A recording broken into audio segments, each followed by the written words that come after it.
Some people call them bushwhackers, but I call them one of the greatest things about NASCAR. Where else, other than at the same track 1 or 2 days later, are you going to see the stars of the NASCAR Cup Series? It's not right that NASCAR placed so many restrictions on these poor Cup drivers. Now they can only run a few races per year, and even then they can't earn any points. And why is that? All they did was win the Xfinity Series championship every year from 2006 to 2010, then continue to win a disproportionate number of races for the next decade. Like I've always said, the only Kyle Busch problem is not having Kyle Busch in the race. Nothing gets me more excited than to relive the good old days of 2010, when Busch won 13 Xfinity Series races and 8 more in trucks after only being a full-time Cup driver for 5 whole seasons. I didn't find it the least bit hilarious when Tim Schendel or Chase Austin accidentally slapped 2 wins out of his hands. Those 2 should have been banned for life. Series regulars in the Xfinity Series, and especially in trucks, are nothing more than a menace.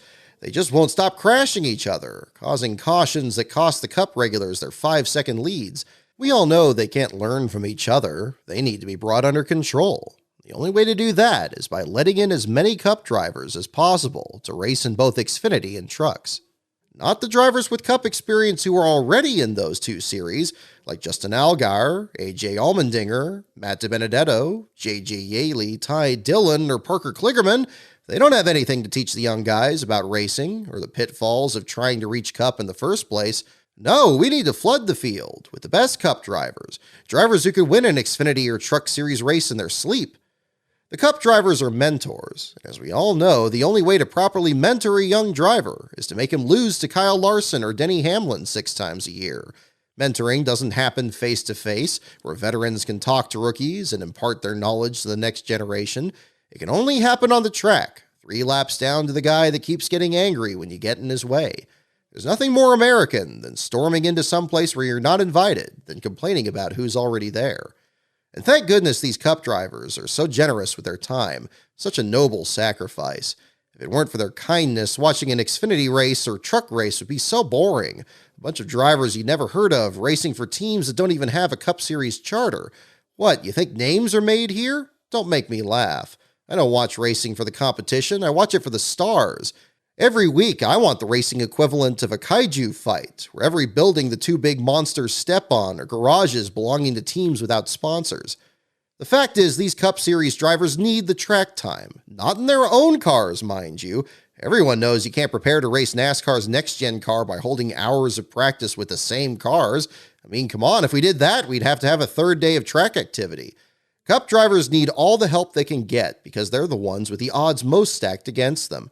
Heaven and earth should be moved to make their lives easier. I'm so glad Hendrick Motorsports wised up to this.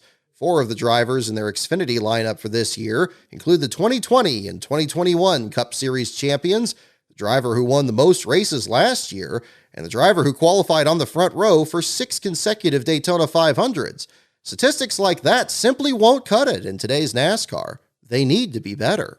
You may not believe this, but some people actually don't like it when Cup drivers run in Xfinity or trucks. They say it's boring to know who's going to win before the race even starts, that it takes away from each series' unique identity and clogs up the driver development cycle. To that I say, shut up. Don't like it? Don't watch it.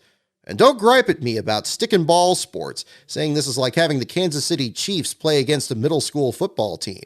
Racing is nothing like that.